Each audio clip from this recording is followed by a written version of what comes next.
ഗ്രാമപഞ്ചായത്തുകളിൽ കക്ഷി രാഷ്ട്രീയത്തിന്റെ അതിപ്രസരം മൂലം സംവിധാനങ്ങൾ ജനവിരുദ്ധമാകുന്നതിനെക്കുറിച്ചുള്ള ഓർമ്മപ്പെടുത്തലുമായി പഠന ശിബിരം പാലാ ഇടമറ്റം ഓശാന മൗണ്ടിൽ നടന്നു. പഠന ശിബിരം മൂവാറ്റുപുഴ അദ്വൈതാശ്രമ ആചാര്യൻ സ്വാമി ഗുരുശ്രീ ഉദ്ഘാടനം ചെയ്തു.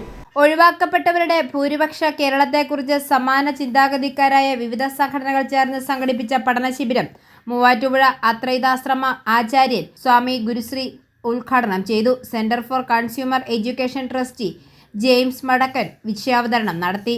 ജനോക്രസി ഉപജ്ഞാതാവ് ജോയി മുക്കൻതോട്ടം, കർഷക സമരം national coordinator K V. Biju, AAP സംസ്ഥാന പ്രസിഡന്റ് വിനോദ് വിൽസൺ മാത്യു, രാഷ്ട്രീയ കിസാൻ മഹാസംഘ് സംസ്ഥാന chairman advocate Binoy Thomas, doctor Biju Kaipparadan, Razak Chooraveli, Suji master, KS Prakash, Mathew Jose, advocate John Joseph, advocate Sonu Augustine തുടങ്ങിയവർ വിവിധ വിഷയങ്ങളെക്കുറിച്ച് സംസാരിച്ചു.